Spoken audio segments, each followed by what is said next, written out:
আমরা গত 2 দিন দেখেছি বিবিএ থার্ড ইয়ারে অ্যাডভান্স অ্যাকাউন্টিং থেকে অধ্যায়, এখান থেকে আমরা গতদিন পার্ট বি আলোচনা করেছি। তো তারপরে আমরা এটা করতে পারবো আর কি।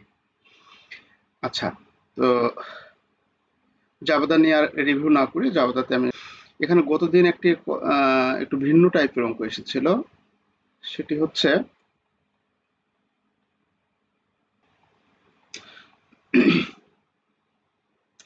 এই অঙ্কটি।